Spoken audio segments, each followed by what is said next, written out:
Hey there. The purpose of this video is going to be to highlight and showcase the prep phase of the painting process. So a lot of times I'll write down, like a template of prep. But I think a video really goes into more depth in showing. Now, this house isn't finished as far as prep work goes because there's white trim.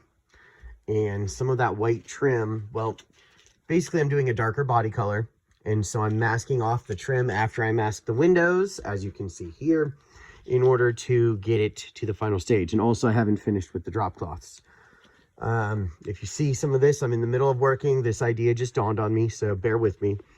But basically, the first step is pressure washing. And in the pressure washing, what we like to do is trench around the foundation of the house. Just a small amount, and the purpose of this is, first, you don't want any dirt to siding. Dirt to wood contact is bad. Second, it allows me to be able to spray down below the surface and then kick the rocks or dirt back over so that you don't see any overspray. So when we come through, there's a couple things on pressure wash day that we do. One of them is bleaching. So we'll look for any spots of mold and mildew. Now this house, I can't show you that, but a lot of times you'll find them in the eaves and the lower 3 foot of the siding. And so we'll hit it with a bleach mixture to get rid of that mold. This is especially important on stained houses. You want to get rid of the mold. There are different methods and products you can use. I use bleach diluted with water. I've found it to work pretty well. You do have to be careful not to increase the amount of bleach so much that you damage the wood. So then once we've got the pressure washing done, I like to come through and mask off all the windows and do my caulking and all that. So masking typically is just masking off the windows with plastic. We'll take off any light fixtures, as you can see there, label them for where they go back. Typically, if I had access to open this door, masking the kick plate, taking off the doorknobs, things like that. So once that part is masked, then we start this part. But before I did that on this job, so we'll run duct tape. You want to protect all the concrete. I mean, this is kind of common sense stuff. But we're looking for, even here, in case I get big blobs of paint that are dripping off my roller, I'll throw a drop cloth here. The deck structures, the driveway, any concrete, that sort of thing. Now typically, after that, I'll go through and I'll start my caulking, priming, scraping. So with caulking, I like to do, now on the horizontal siding over here, unless it's specifically requested, my standard is I don't touch it. I don't like the look of it. I used to caulk the seams where the two boards meet, but those tend to expand and contract with the weather. And I found that when I caulk it white and I'll paint it a different color than white, when that expansion and contraction happens, it breaks the caulking and you end up seeing a little white bead inside. So that's the reason I stopped doing that. We're going to be caulking like the seams on the insides so everything looks nice and uniform. I like to caulk the one by in the fascia. Up there was a spot where bats had been getting in. So I like to caulk that. We're looking for aesthetics and for practicality here. Now, on the T111 siding, where it makes sense, I caulk the sides. You do not want to caulk the bottom. This is my opinion. Maybe other people have a different opinion, but to me, where it's covered by an eave, I don't do the tops. I do the sides. I do the seams on the inside. I do the seams where the trim meets, so it looks nice and uniform. But where it is exposed, I like to do the top. Even on the T111, it's kind of a pain in the butt. But I leave the bottom open just in case something gets behind there. I want it to be able to escape.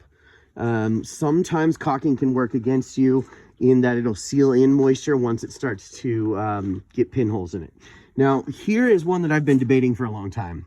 When we have belly bands, sometimes they're caulked, and sometimes I see that to be a problem, especially on T111 where it's really hard to seal it perfectly.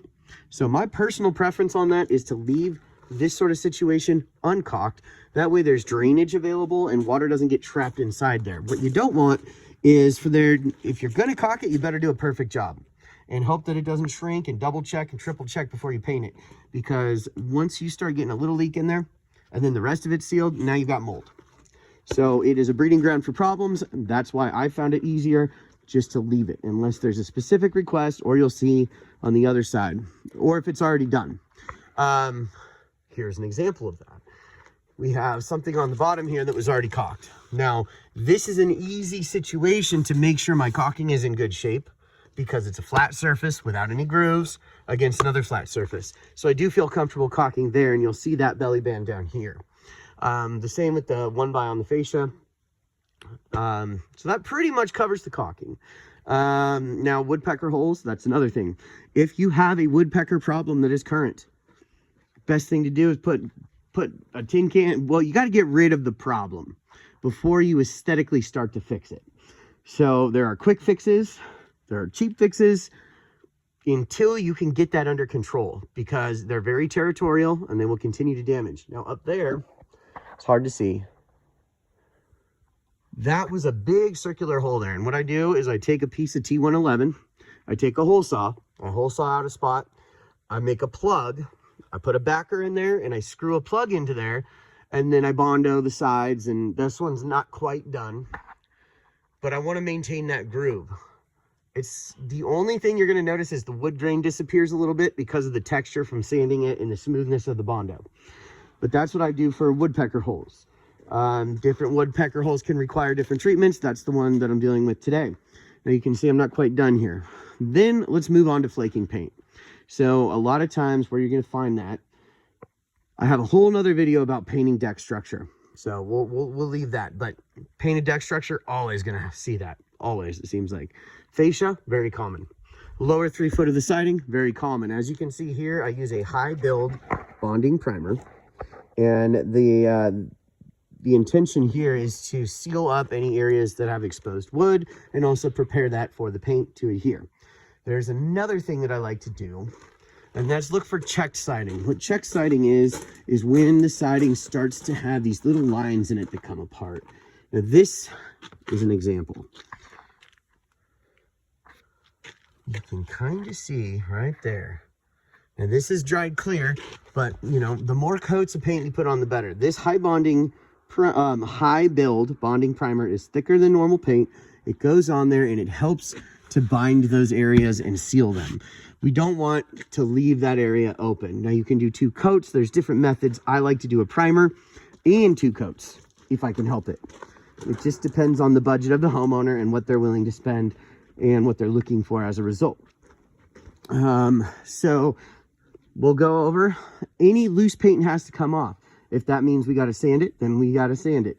If that means we're able to just scrape it by hand, then you can't have any dirt, debris, or paint, or else, like I say, your canvas that you start with limits the potential of the final product and the longevity of it. So that's a big thing, and a lot of people don't get to see the prep because you know, go quickly, and some companies don't do it, and that's the main difference between a high dollar paint job and a budget paint job. Coming here, I still have yet to prime down here, but I like to use a masonry primer down there that's designed for that, especially in areas where I'm already having issues. So scraping that, putting primer there, that's a big part of it. As you can see on the deck structure, all of this flaking paint has been primed with the high build primer. I like to caulk around any entryways to the house for ants, mice, that sort of thing. So like pipes, you know, condensation, things like that.